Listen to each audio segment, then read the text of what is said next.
Olá, muito bem-vindo, muito bem-vinda a mais um programa Direito e Justiça, que essa semana vai debater, vai esclarecer, vai tentar da melhor forma possível elucidar aspectos relacionados aos tributos, à carga tributária. Todos nós sabemos que a carga tributária no Brasil é extremamente pesada se comparada com outros países. Nós sabemos muito sobre aspectos inerentes aos tributos, mas pouco em relação ao que pode ser feito para melhorar, as correlações existentes entre a carga tributária e o desemprego alto existente no Brasil. São correlações que, sem dúvida alguma, devem ser estabelecidas com maior amplitude possível. E para falar sobre tudo isso e muito mais, hoje eu recebo aqui no nosso programa Direito e Justiça o Dr. Caio Bartini, ele que é advogado, é consultor jurídico, é coordenador do curso de Direito Tributário do Damásio Educacional, além de ser uma pessoa hoje reconhecidamente uma das maiores referências no direito tributário do Brasil.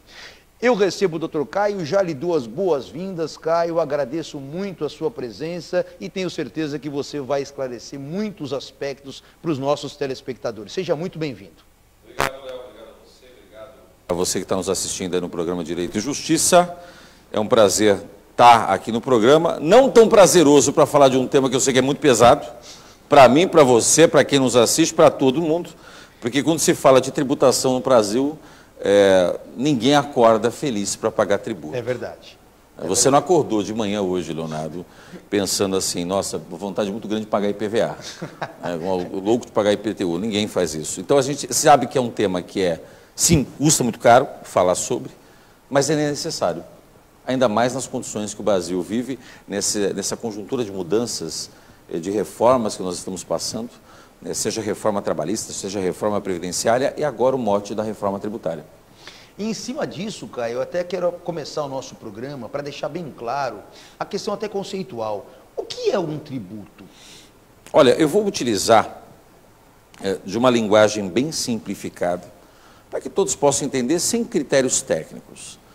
O tributo ele é um valor que ele é retirado de mim, de você, pelo Estado, de uma forma compulsória, ou seja, nós somos obrigados a dispor de uma parcela da nossa riqueza, uma parcela dos nossos rendimentos, para transferi-lo aos cofres públicos com a finalidade do governo utilizar, então, desses valores para atender o interesse coletivo. Então, existem duas formas da administração pública, do Estado obter recurso.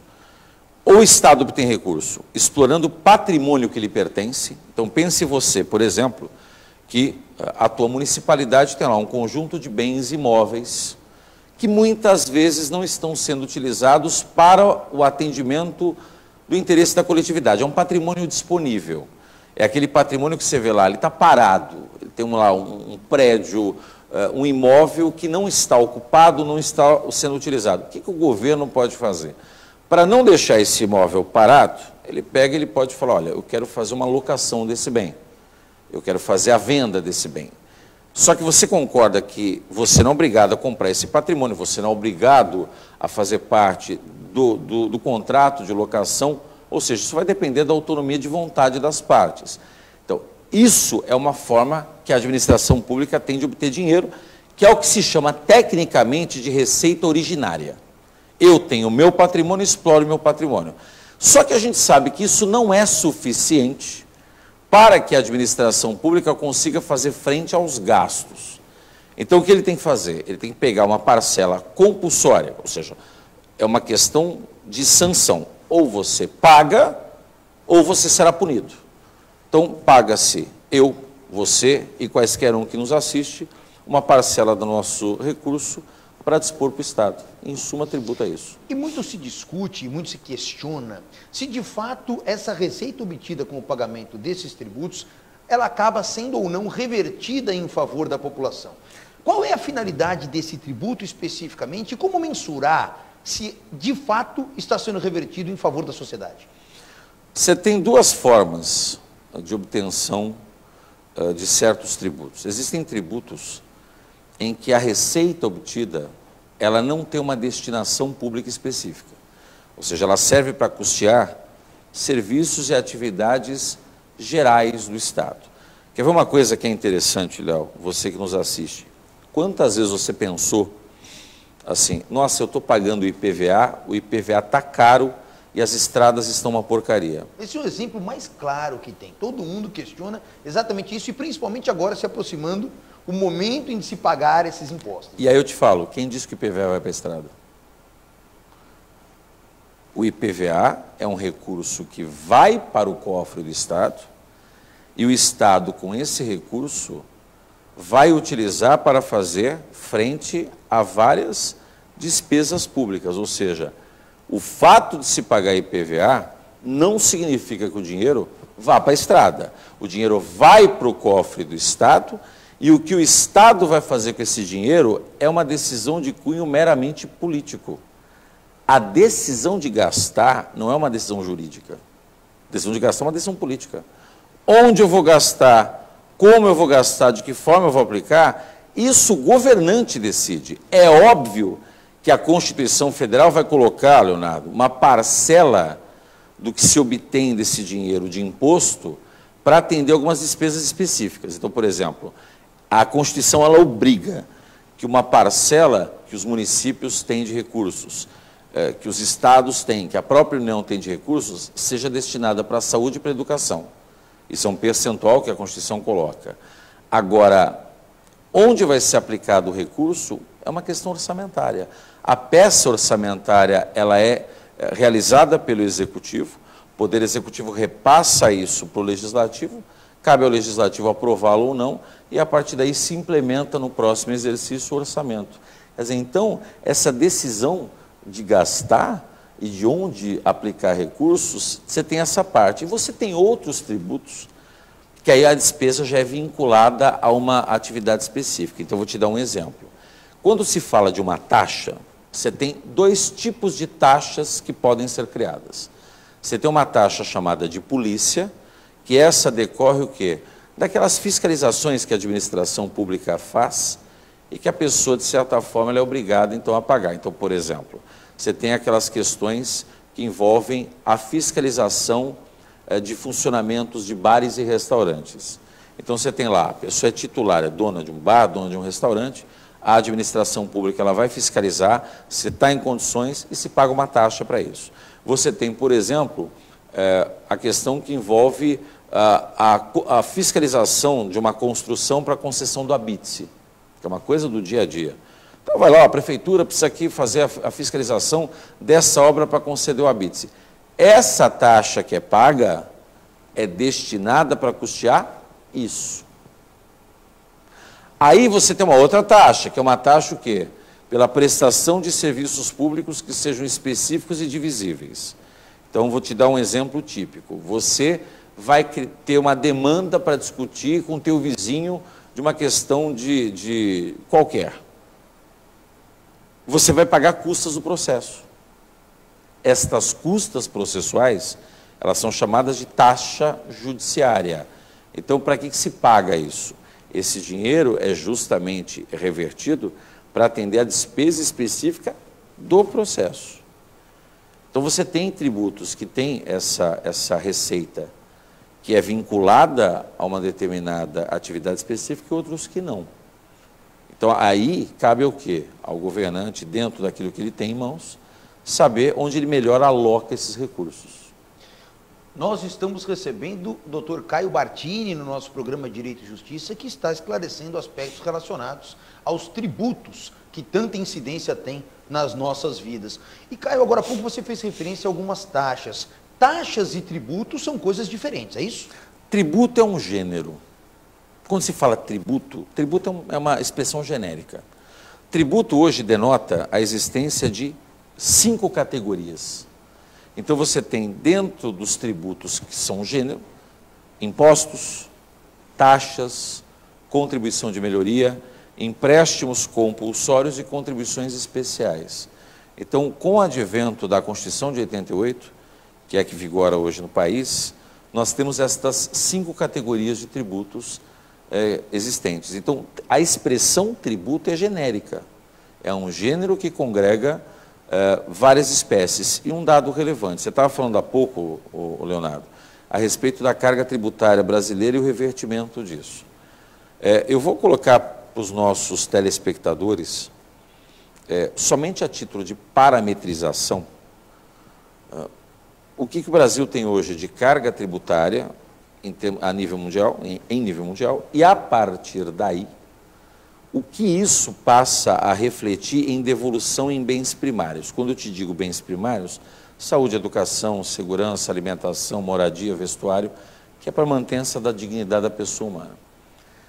O Brasil, ele é um país que tem uma carga tributária que ocupa a 15ª, 16ª posição em arrecadação mundial. E analisando aí, para que você tenha mais ou menos uma ideia dos países que compõem a ONU, 194 países em que a OCDE já fez análise, em que o Banco Mundial já fez análise, em termos de devolução de bens primários, o Brasil deve ocupar a 60ª, 70ª posição. Ou seja, nós arrecadamos como país de primeiro mundo, só que nós devolvemos como país de terceiro mundo mesmo. E um exemplo clássico disso, Caio, é exatamente essa questão da saúde pública, por exemplo, né? Nós verificamos que países da própria América e outros países de outros continentes, embora arrecadem menos do que o Brasil arrecada em termos de imposto, conforme está sendo colocado aqui, de fato presta na área da educação, na área da saúde, serviços que ficam ainda muito aquém do mínimo que se imagina. Por que disso? Existe uma situação que deve ser muito bem pontuada. Você só consegue otimizar bem recurso se você tem um controle de gasto. Não tem mágica. Como é que funciona um orçamento doméstico? Ou pelo menos deve funcionar.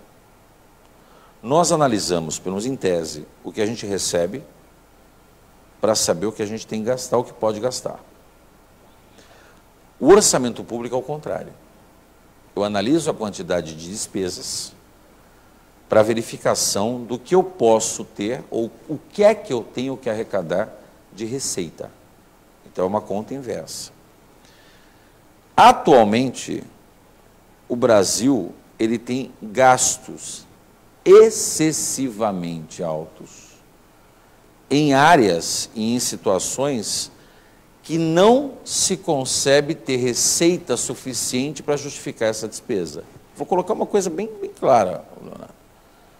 Pegue, por exemplo, gastos que nós temos com o Poder Legislativo. Compare o gasto que nós temos com o Legislativo com gastos do Legislativo no mundo. Veja o quanto nós temos no país de gasto com folha de pagamento pessoal. E analise isso à luz de outros países. Verifique se a situação ela é equiparativa. Eu posso equiparar. Não tem como equiparar. Nós estamos passando, isso é um fato, por crises dos poderes da República. Como talvez nós nunca tivéssemos tido. Sempre caiu no descrédito da população quando você falava no político. E a população sempre atrelou o político a ser aquele vinculado ao legislativo. Por mais que nós sabemos, quem atua na área do direito sabe, que é uma pequena parcela desses políticos que mancha toda a classe, é algo que sempre caiu no descrédito da população. Todo político é corrupto. Todo político faz as leis para benesse de um grupo próprio, porque é óbvio, é muito mais fácil nós analisarmos e verificarmos erros do que necessariamente a mídia transmitir acertos. Acertos não vendem notícia. Erros, sim. Então, o que acontece? Nós temos um legislativo que sempre teve em descrédito. Esse descrédito, ele foi intimamente vinculado ao executivo. Então, nós tivemos, desde a nossa época democrática, Pantaleão, de 85 de diretas já, até hoje, todos os nossos presidentes da República tiveram ações de responsabilidade, inclusive o governo Fernando Henrique. É porque o Congresso rejeitou o pedido de impeachment, mas teve. E talvez a população não saiba. Então você pensa que de uma democracia muito curta, quantos problemas nós já tivemos com os governantes em se tratando de analisar crime de responsabilidade, afastamento, dentre outros. Inúmeros problemas. E o que era considerado uma tábua de salvação, até então, era o judiciário. Só que aí nós começamos a ver o quê? Decisões, muitas vezes, vindas do judiciário com naturezas não totalmente jurídicas, mas algumas decisões que são tomadas sob um ponto de vista político. E eu sou muito reticente quando a pessoa fala assim, ah, mas o Supremo Tribunal Federal é um tribunal político. Mas tem que ser tribunal político. Ele é um tribunal político e tem que ser. As pessoas confundem o fato de ser político com ser partidário. Exatamente. O tribunal ele tem que ser apartidário. Mas ele é um tribunal político, por óbvio. Até mesmo que as indicações, elas são indicações políticas. Não tem como ser diferente. É isso que eu ia, inclusive, comentar. Até a forma de constituição desse tribunal é puramente política. Né? Quer dizer, são indicações daqueles que ocupam a chefia do executivo num determinado momento e que vai, naturalmente, ter ali a sua preferência, seja por uma razão ou seja por outra, entre aqueles que pleiteiam aquela vaga no tribunal específico. Agora, em relação a esse ponto, Caio, eu queria ver se você concorda com essa ideia, que muita gente acaba estabelecendo correlações do alto índice tributário brasileiro com outros aspectos da economia, inclusive no que se refere ao desemprego. É correta a ideia de que, enquanto não houver uma diminuição dessa carga tributária, a tendência é que, num período de crise, como nós atravessamos, a taxa de desemprego se multiplique, se eleve, a partir do momento em que, eventualmente, se tem uma reforma tributária onerando menos o empregador, o empresário, ou algo do tipo, é diretamente proporcional ao incremento dessas vagas de emprego e, consequentemente, a redução do desemprego atual? Eu vou responder isso numa reflexão simples sobre a questão que você falou do desemprego, pelo seguinte aspecto. Você acabou de falar, quem emprega é o empregador. Então, exige-se que o empregador ele, possa te apresentar empregos formais. Olha, eu quero a carteira assinada, tá bom. Só que esse mesmo empregador que se exige carteira assinada, eu chego para ele e falo o seguinte, olha, você vai ter de encargos tributários, fiscais, previdenciários e trabalhistas os seguintes. Então eu vou colocar em números para a população entender. Pense que você foi contratado formalmente para pagar, para receber R$2.000. Então o empregador está te pagando em carteira R$2.000. Leonardo, você sabe quanto esse empregador paga, juntando encargos tributários, previdenciários, fiscais e trabalhistas, por essa contratação que ele faz? Ou seja, além dos R$2.000. O que esse empregado sai para o empresário? Porque o empregado sai para ele R$2.000 na folha do que vem recebendo. Esse empregado sai para esse empresário R$4.200. Mais do que o duplo. Então você imagina o seguinte, eu quero que o empregador gere empregos, só que eu tenho uma das tributações mais cruéis sobre ele, que é sobre contratação de mão de obra. E é óbvio, o que a economia faz, querido? Se você é encurralado, você pode ter absoluta certeza do seguinte, eu vou arrumar mecanismo de eu tentar me manter. Então o que eu faço? Eu falo, olha, você quer ganhar 3.000 em vez de 2? Você fala, caramba, mas fenomenal, eu estou perdendo 2, então, ótimo. Você me abre uma empresa e você me emite uma nota. E aí veio aquele fenômeno de proliferação do quê? Da chamada pejotização. O que é pejotização? E você abre uma empresa, na condição de microempresário, de MEI, de empresário, você abre uma empresa. E a partir desse momento, você não é mais decorrente de um contrato de trabalho, você é um prestador de serviço. Você me emite nota, eu te pago até mais. Mas por que eu te pago mais? Porque, na verdade, todos os encargos trabalhistas são seus. Passa a ser daquele que, hipoteticamente, seria o funcionário. E por que isso acontece? Ah, porque o empresário é ruim. Não. Porque é um círculo vicioso, e o pessoal não entendeu isso. Eu quero que o empresário gere emprego. Em contrapartida, eu coloco uma carga e encargos em que ele não consegue contratar, ele não consegue manter. Sabe o que ele pega e faz? Ele fala, olha, além de eu não gerar emprego, eu saio daqui. E ele não precisa ir muito longe. Sabe para onde ele vai? Para o Paraguai.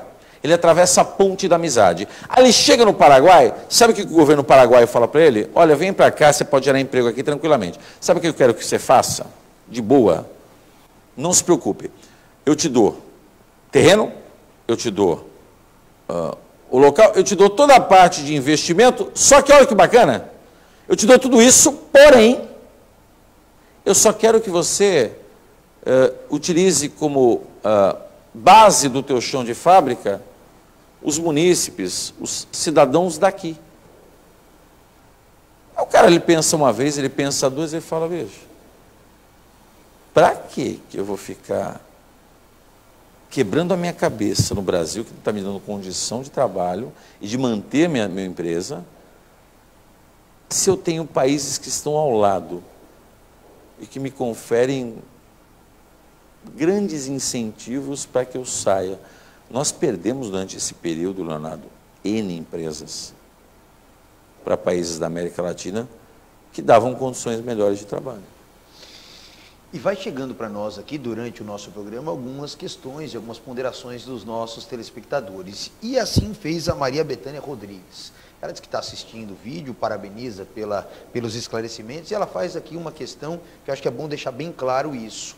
Há pouco nós conversamos que o governante ele pode usar da forma como ele quiser, respeitando aquelas imposições constitucionais de destinar determinados percentuais para algumas áreas. Mas ela pergunta se dentro dessa liberalidade que ele tem de usar para o que ele quiser, se isso também inclui usar para uso pessoal. Isso não, né? Aí eu vou entrar Maria, obrigado pela tua pergunta. É o chamado jeitinho brasileiro. Sabe o que acontece? Você vai entender perfeitamente, Maria. Eu vou te explicar em gênero e grau. Você quer ganhar dinheiro? Vá para a iniciativa privada. Nós temos uma economia de livre mercado. Você quer empreender, você pode. Você quer fazer um curso XYZ e você cobrar aquele valor, pode. As pessoas confundem serviço público como uma plataforma de ganho pessoal. Sendo que ser servidor público, a expressão é muito categórica, é servir ao interesse coletivo. Serviço público não é feito para ganhar dinheiro. Ah, mas ganham. Então, esse é o problema. Porque qual é a ideia do serviço público? É o poder propiciar, óbvio, mantendo condições mínimas de um valor digno a ser recebido, mas o meu interesse maior é no interesse do coletivo, não meu. A partir do momento em que o interesse pessoal ele se torna mais importante que o interesse coletivo, você já está utilizando o poder com finalidade diversa da qual ele foi inicialmente conferido. Aí você pratica desvio de poder. E o desvio de poder é uma espécie de um gênero chamado abuso de poder. Você tem um poder que foi transferido a você, mesmo que de forma temporária, e um pseudo-poder, para que você tenha o quê? O investimento desse teu tempo para aquilo que melhor atenda o interesse coletivo. O problema é que as pessoas hoje, infelizmente, nós temos 3 tipos de políticos no país. Aquele que é rico e quer poder, aquele que é pobre e acha que vai se utilizar a máquina para ganhar dinheiro, e o idealista. Só que esse último, que é o idealista, que é aquele que realmente está ali, não por questões de cunho financeiro pessoal, mas por um ideal, ele olha o cenário e ele pensa 10 vezes se ele quer fazer parte disso ou não. Ele não se sente estimulado a isso. Porque se tem aquela ideia de que a máquina impediria esse tipo de comportamento. Ou a máquina te leva a ser igual. Então a pessoa ela tem esse viés, ela fala assim, ó, o meu medo é entrar e aquilo se tornar uma coisa tão simples que isso me leva também a praticar. Só que assim, Maria, para você e os demais telespectadores, não sei se vocês perceberam, mas isso é uma situação que, graças ao bom Deus no Brasil, tem mudado. Você, na sua cabeça, Leonardo, como um advogado criminalista, você chegou a imaginar ministro de Estado preso? Era algo inimaginável, né?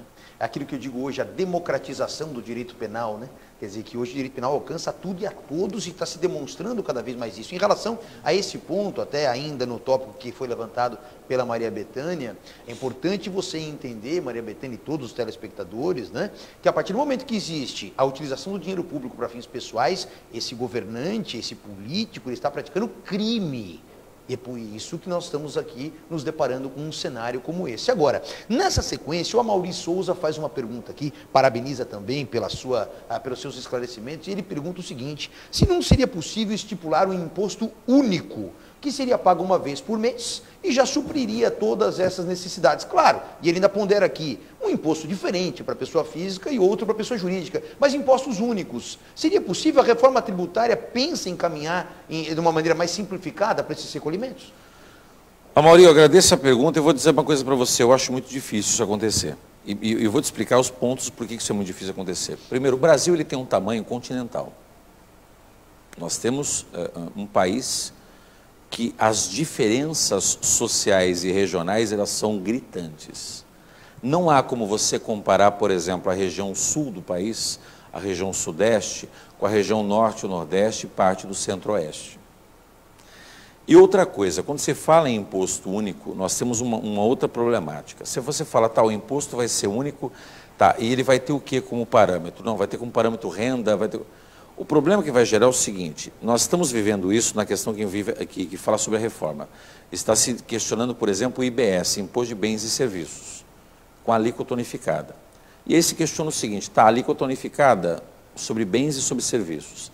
Ou seja, então o champanhe vai ter o mesmo valor do que um tangue, em termos de tributação, é isso, a alíquota vai ser unificada. Então se começa a falar, não, mas aí nós vamos criar uma seletividade. Determinados produtos, bens, terá que ter então uma externalidade diferenciada e com isso alíquotas que são diferenciadas. Então nós vamos começar de novo a entrar naquele jogo de que, poxa, será que essa unificação ela é possível nesse sentido? E outra, de que forma, nós temos um outro problema sério, Amaury, que é o problema tudo bem, vai se criar um imposto único, quem é que arrecada e como se isso se distribui? Por que eu estou te dizendo isso? Não se concebe, Leonardo, desculpe, municípios com 1.000 habitantes. Nós temos 5.570 municípios espalhados no país. Eu te pergunto, será que há necessidade de ter tanto município assim? E por que eu estou te dizendo isso? Não, porque veja, eu me orgulho de ter o meu município, ótimo. Então vamos pensar o seguinte, esse município ele tem que ter um executivo e um legislativo. Esse executivo e esse legislativo, ele tem lá os seus membros. Ou seja, você já está criando um gasto para mantê-los ali. Não só isso, esse município ele vai ter que fazer dinheiro suficiente para fazer frente às suas despesas. E aí eu pergunto, ele tem capacidade de arrecadação? Se ele não tem capacidade de arrecadação, ele vai depender do quê para poder manter a sua autonomia financeira? De fundo de participação. E aí volto. Quem é que mantém o fundo de participação? Impostos federais. Quem paga os impostos federais? Eu e vocês. Ou seja, se acaba criando mais problema. Então entende que é muito difícil criar soluções simples para problemas complexos. Se a gente falar de uma forma muito simplória, se resolve assim, seria uma bênção, verdadeiramente. Mas não é assim que funciona. Porque nós temos vários Brasis dentro do Brasil. Olha, são aspectos assim que daria para nós conversarmos durante muito tempo. Nosso programa, Dr. Caio, infelizmente vai chegando ao final, mas eu não quero deixar passar, já renovo aqui o convite para outras oportunidades, porque sem dúvida alguns temas não se esgotam nessa matéria e o tempo inteiro vem surgindo aí novidades, mas quero lhe agradecer muito pela presença, pelo carinho, pelos esclarecimentos e mais uma vez ressalto, as portas do programa Direito e Justiça estão abertas sempre que desejar. Obrigado a você, Leonardo, um amigo de longa data, e a você, o nosso telespectador aí do programa Direito e Justiça. Espero ter me fazido entender e caso você tenha aí alguma dúvida, tanto aí nos links do próprio programa e também meus pessoais, está lá no Instagram, @prof. Caio Bartini, né? Também no Twitter, @Caio Bartini, e o que vocês precisarem eu também me coloco à disposição de todos. Um bom dia a você. E o nosso programa Direito e Justiça vai ficando por aqui e nos vemos no próximo programa. Até lá!